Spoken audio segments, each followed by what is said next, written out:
வணக்கம் நண்பா, நான் தான் உங்கள் நந்தா பேசுகிறேன். நாங்கள் இப்போ வந்து மினி கோல்ஃப் ப்ராஜெக்ட் செஞ்சுக்கிட்டு இருக்கோம். அதாவது ஒரு சின்ன கோல்ஃபு. அதில் வந்து நம்மளோட வேலை வந்து ஒரு 21 இது போட்டிருக்காங்க, பாண்டு போட்டிருக்காங்க. அதுக்கு இடையில வந்து லைட்டுக்கு அரேஞ்ச் பண்ணுற மாதிரி, தேங் லைட் அரேஞ்ச் பண்ணுற மாதிரி, இந்த மாதிரி ஒவ்வொரு பாண்டு இருக்கும். இது ஒரு பாண்டு. நான் அங்கே வந்து லைட் ஹவுஸ் மாதிரி இருக்கேன், அதை பக்கத்தில் போகிறேன். இப்படி இருக்கும். இங்கே பாருங்கள், சின்னதாக இப்படி அரேஞ்ச் பண்ணியிருப்பாங்க. நம்ம என்ன பண்ணுறோம்னா, மேலே வந்து ஒரு இங்கே வந்து ரோடு ரோடு போஸ்ட் இருக்குல்ல, அதாவது ஹைவே போஸ்ட்டு இந்த ஊண்டி இருக்கும் பாருங்கள். இது வந்து இன்னும் வளவு கம்பி மேலே வைக்கணும். நம்ம போட்டுட்டு இப்போ ஒவ்வொரு இடத்துலையும் 4mm வயரை இழுத்துட்டு வரோம். இந்த இதில் பார்த்தீங்கன்னால தெரியும், இந்த குழியில் போட்டிருக்கோம் வயரை ஃபுல்லாக. இதுக்கு இடையில போகிறது அந்த பைப்பு, சப்ஜா பைப்பு ஒன்று போகுது. அது வந்து மழை தண்ணி ரெயின் ஓடுறதுக்கு. இதை பார்த்தீங்கன்னால தெரியும். அப்படியே அந்த ஒரு அங்கங்கே 6 போஸ்ட் வச்சுருக்கோம். இதுக்கு இடையில எங்கனைக்கில் ஒவ்வொரு இடையில ஒவ்வொரு தூணு போட்டு வயர் இழுத்து வச்சுருப்போம். நான் போகிறேன் பாருங்கள். இப்படி தான் இருக்கும் பாருங்கள் மினி கோல்ஃபு.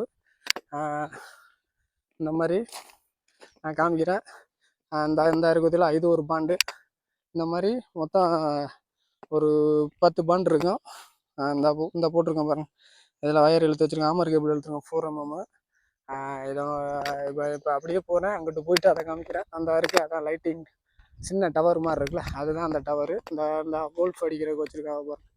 சரி, ஒரு மினி கோல்ஃப் தான், ரொம்ப பெருசு இல்லை, ஒரு நார்மலாக ஒரு இடம். இதனோட அவுட்புட் வந்து நான் மேலே இருந்து ஒரு ஆள் ஃபோட்டோ அனுப்பியிருக்காப்புல, அதையும் நான் எடுத்து போகிறேன். இங்கே பார்த்தீங்கன்னா தெரியும், இது லைட் ஹவுஸு.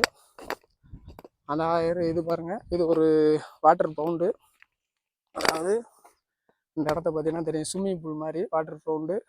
நடுவில் வந்து அந்த வச்சுருக்க பாருங்க பைப்பு, அது வந்து தண்ணி போகிற மாதிரி. அப்படியே தண்ணி இது வந்து ஃபில்ட்ரேஷன் தொட்டி.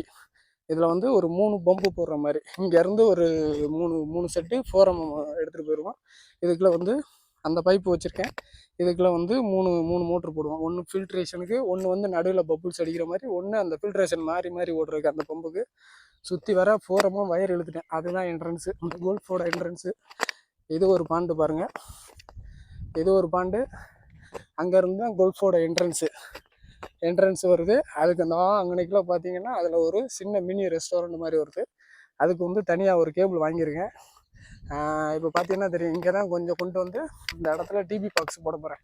அவுட்ரு டிபி இந்த இடத்துல நான் வைக்க போகிறேன். கேபிளை ஃபுல்லாக இங்கே கொண்டு வருவேன். இன்னும் வந்து இதில் வந்து இன்னும் ஒரு 6-7 கேபிள் வர வேண்டியது இருக்குது. அதாவது அந்த ஸ்விம்மிங் பூலோட லைட்டு உள்ள 4 லைட்டு போட்டிருக்கேன், அந்த லைட்டு வரணும். ப்ளஸ்ஸு அந்த பம்போட வயர் இங்கே வரணும். இந்த அருக்கு வருங்க. இது வந்து 4mm நம்ம டேரு போட்டு இழுக்கிறது. இப்படி தான் நாங்கள் வேலை வைப்போம். இங்கே இருந்து என்ன பண்ணுறோம்னா, நேராக அங்கே ஒரு டிபி இருக்குது, அதாவது மெயின் டிபி இருக்குது. அங்கே பார்த்தீங்கன்னா தெரியும், அது ஒரு டிஎன்பி. இது வழியாக நாங்கள் தோண்டி நேராக அங்கேருந்து ஒரு 35mm வயரை கொண்டு வந்துடுவோம். இந்த இருக்குது 35mm, இந்த கீழே இருக்குது பாருங்கள், இது 35mm. பட்டு இது வந்து உள்ளே இருக்கிறது 10mm. நம்ம 10mm அங்கே போதுமானது. அந்த ரெஸ்டாரண்ட் சின்னதாக, மினி ரெஸ்டாரண்ட் தான், ஒரு சின்னதாக ஒரு கோப்பி கடை மாதிரி. இது 10mm போகும். இந்த 1.5 ஃபுல்லாகவே 100 வாட் லைட்டு, அதாவது ஸ்விம்மிங் பூலில் 4 லைட்டு போட போகிறோம், 100 வாட் லைட்டு. இப்படி தான் இருக்கும் பாருங்கள். நான் இதனோட அவுட்புட்டு எல்லாம் வேலை பார்த்துட்டு, இந்த இடத்துல டிபி போட வச்சுட்டு எல்லாம் வேலை பார்த்துட்டு நான் உங்களுக்கு சொல்கிறேன் என்ன ஏதுன்னு. ஓகே நண்பா.